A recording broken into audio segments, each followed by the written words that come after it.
Okay, in this video we are starting a three-part series devoted to fiscal policy. So this video is called Fiscal Policy Roles and Objectives, where we will be providing an overview, introducing this topic. It's very important that you appreciate the difference and understand the difference between fiscal policy and monetary policy, which forms a separate learning module in the economics section of the Level 1 curriculum, and that's a section that's coming up after fiscal policy. So just very quickly, before we dive into more detail, fiscal policy is all about how the government uses primarily its spending and taxation powers to try and influence the economy. It may want to regulate the level of economic activity, either boost it or maybe dampen it, cool it down. Governments perform a lot of income and wealth redistribution, for example, by providing social benefits to those who qualify for them. So that's fiscal policy in a nutshell, and that's very separate to, very different from monetary policy, which is what central banks do to primarily control the supply of money, the amount of money and credit in the economy. And whilst in most countries around the world, and this is the sort of overall shared, pretty much universal model, monetary policy as conducted by the central bank is kept independent from government interference. You see that in most major economies. There are some countries where the central bank is more or less an agent of the government and to function in a very much dependent way. That very often doesn't lead to good consequences. So don't treat this lower note here as something complementary. No, it's one or the other, but the emphasis is, as we will be discussing in the monetary policy section of the curriculum, that's the prevalent model. Good.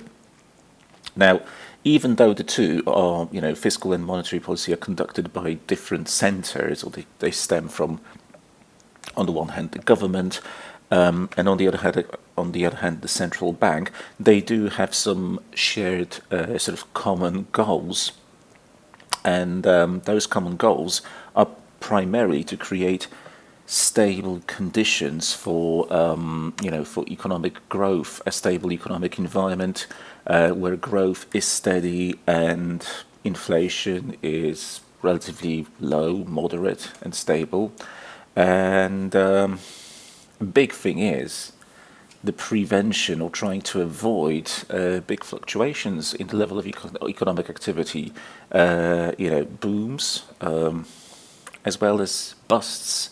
So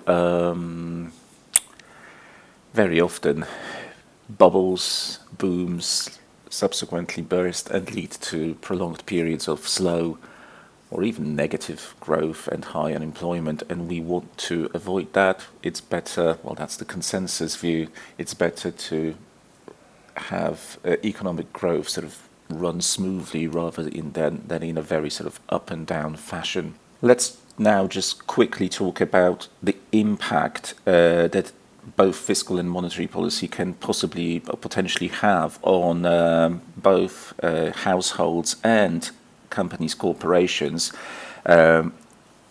if the conditions of economic stability are indeed achieved and maintained.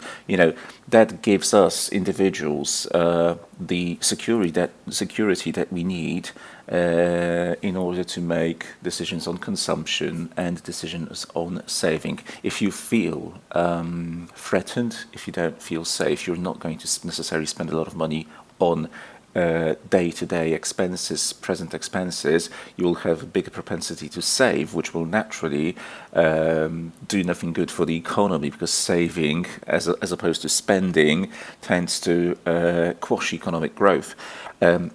Thinking about corporations, right? Companies drive economic progress by investing, making investment decisions, taking risks. And once again, you need a stable economic environment for those risks to be taken. And of course, companies should, in a stable environment, be able to afford their regular coupon payments on debt securities that they've issued or loans that they've taken. Profits can be distributed as dividends to shareholders. And that only happens, or that can only happen if we've got a stable economic environment. So, yeah. Now, there are big challenges to achieving goals. Primarily, now we're focusing on fiscal policy rather than fiscal and monetary. So we're pretty much closing this discussion of monetary and fiscal and narrowing things down to fiscal only. First of all, you can have external shocks, economic shocks, be they external, like the oil price jumping due to some external event, like a military conflict, or perhaps the cutting down of supply by the oil-producing countries. And whatever you do and try to do to the demand side of the equation, well, you've got a supply shock, and there is not much, or there isn't much one can do sometimes when that happens. And there are also, as many economists believe, sort of natural economic cycles embedded in the economy, ups and downs. Although, if they are, because they are recurring, maybe, although not periodic, maybe that's a little bit easier to deal with. Plus, it's easy to get this wrong, and history is filled with stories of governments getting things wrong, because sometimes, or quite often actually, because government is basically run by politicians, and politicians want to get re-elected at the next elections very often, right? So they often take this short-term view of policy, of fiscal policy. And one way to win votes and one way to be popular as a politician is to spend money, run loose fiscal policy or expansionary fiscal policy. And that expansionary fiscal policy may often exacerbate the economic expansion as part of the business cycle. So it's like, I guess, providing more fuel to what is already an expanding economy, which may exacerbate asset price bubbles, etc., which then leads to bigger problems down the road. And this is the thing: when government policy, fiscal policy, is not conducted in a clever way, but more of a populist way, it can add fuel to what is already, for example, a booming economy. And that doesn't really end very well. So that's an example of what can go wrong. Now let's focus our attention about what fiscal policy can actually do. It can affect or influence several aspects of the economy. So one thing that we will be primarily sort of focusing on is influencing the level of aggregate demand in the economy, which is basically how much people and companies plan to spend, and that has a very direct effect on the level of economic activity. The other important aspect of this is the redistribution of income and wealth among different groups in society. And this is, achieved by, I guess, taxing some people at higher rates, but providing benefits to other segments of the society. And there is also the ability to allocate resources among different sectors and groups of society. So this is kind of the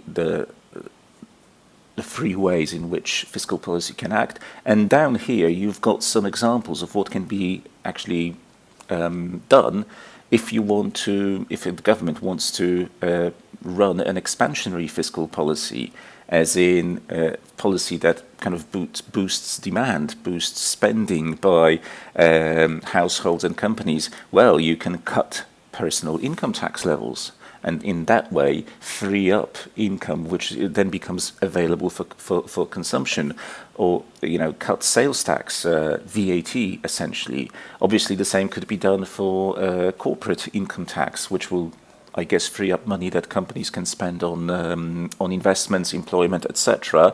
Or government itself can go in and start spending public money on infrastructure projects. All of that can boost the level of aggregate demand, of course. But it is important to note that whether these policies will be successful or not will vary depending on the actual economic situation and actually the country. For example, if you're trying to do this in tough conditions, in a recession, for example, right? Just cutting taxes might not boost spending, because if the economic situation is unstable, and I'm crossing over here to this idea of economic stability that we discussed before. If people are worried, people are anxious about their economic situation, they're threatening, they're worried about job security, etc. Just because you cut personal income tax will not necessarily cause them to go and spend money on at a bigger rate. It will probably mean they'll start saving more, in a sense, build up reserves for what they consider to be a rather bleak or questionable future, or one that is very uncertain. So, there is nothing automatic about this, which is why I've written over here that economic conditions will be affecting the reliability of or the predictability of the outcomes of certain policies. And also, your curriculum here mentions or touches on that big debate between economists about how effective fiscal policy actually is. And there are two strands here, the Keynesians and the monetarists. The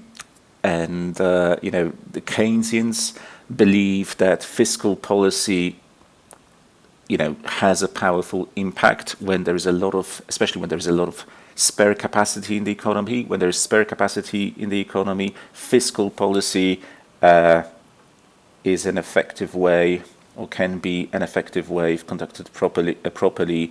Let me just write, if spare capacity exists. Because if it doesn't, it will not lead to these effects. Can have a powerful impact on economic growth, aggregate demand. On the other hand, the monetarist crowd consider fiscal policy to only have a temporary effect, no long-run effects, and they're much more in favor of monetary policy, or achieving certain goals via monetary policy. So just be aware of this, of these two strands, or these two themes in economics. Right. Your curriculum also includes a little bit of information about certain trends, certain numbers. So, for example, how much are governments spending, how much are governments earning in terms of revenue, and there's quite a lot of tables there with statistical data, and there's no way this could ever be kind of examined in an exam context. It's too country specific and too out of date actually by the time it hits your books. But the thing is, or the overall theme is, although government revenue, so how much it earns from taxes, varies across countries. And when we say government revenue, we do mean taxes, the revenue that the government collects in the form of taxes on income, on profits, social security contributions. There are, VAT taxes, employment taxes, property taxes, etc. This, varies across countries hugely. When it comes to expenditure, what we see is fairly consistent levels of expenditure since the 1990s. Governments tend to spend pretty much the same as a percentage of GDP, not in absolute terms, although there are some exceptions. For example, the need to stimulate the economy, or the apparent need to stimulate the economy after the 2008 financial crisis, definitely led to an increase in government spending. And there are also other one-off events, sometimes political events that are country-specific. One example would be the unification of Germany, East and West Germany, which happened also in the early 1990s, and that led to more spending to kind of try and bridge the gap between the two formerly separate countries. Okay, don't worry about this section. It really shouldn't be examined in any sort of, I don't think in any way. So what's kind of more important here now is this notion of budget surpluses and deficits, and something called the automatic stabilizer, which I think is very important, and this is what you should focus on and try to remember from an exam perspective. So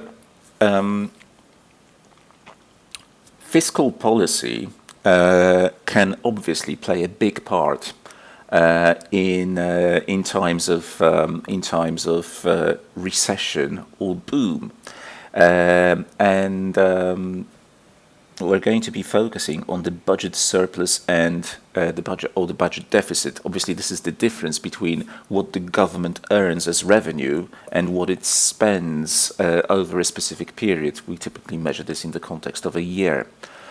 An increase in the budget surplus, so a surplus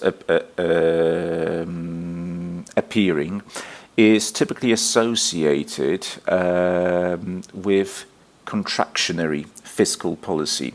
Contractionary means obviously the opposite of expansionary.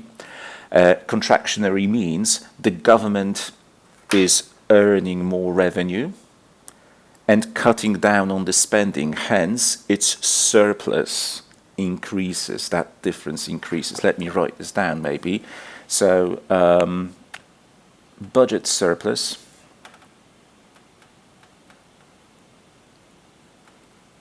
equals the difference between the government revenue minus government expenditure.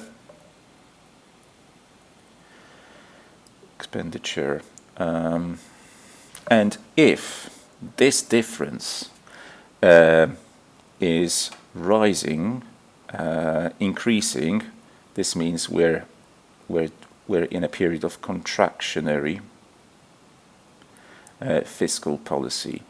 On the other hand, if this difference is falling, that means expansionary, because the government, I guess, is earning less but spending more. That's expansionary fiscal policy.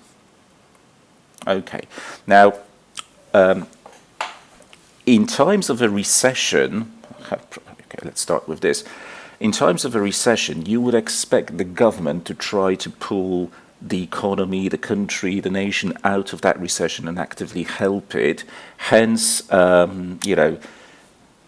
spending more, higher government expenditure, but maybe cutting down taxes just to boost. That's going to lead to, or be described as expansionary.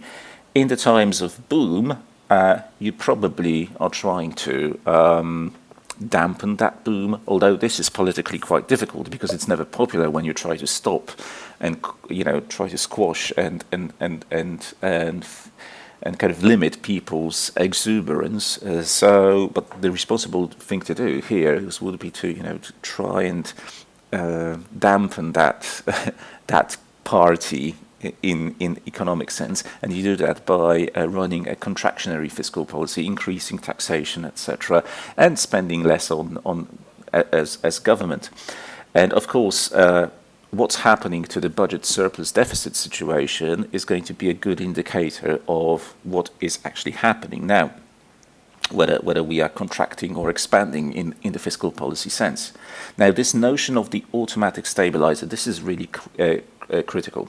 These are policies and programs, let me maybe write this down, policies and programs that automatically, so which automatically help stabilize the economy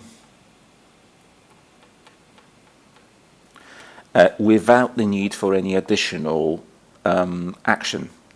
And a good example of this is social insurance and unemployment benefits, right? So if the economy goes into recession, then automatically those people who are made redundant, etc., drop below a certain level of income, start receiving unemployment benefits or social benefits, various types of social benefits, which happens automatically. It's not like a politician decides, oh, you guys receive this. No, it's been preset.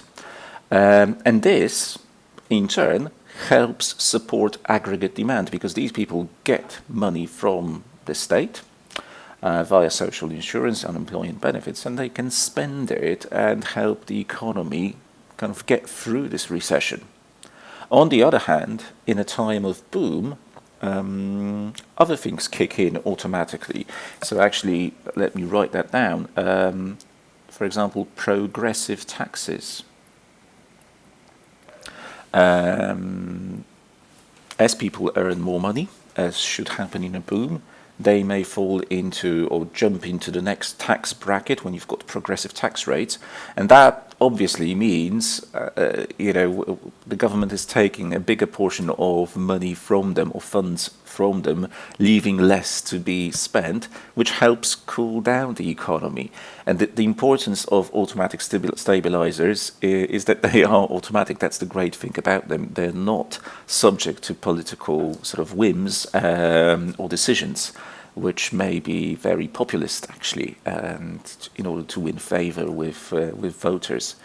However, this has to be distinguished from discretionary policies, which are, active decisions to change spending by the government or change tax rates, the revenue side, in order to stabilize aggregate demand. So the notion is, the more of those automatic policies you've got, automatic stabilizers you've got, probably the better for the health of the economy, because those are not necessarily going to be tampered with that easily.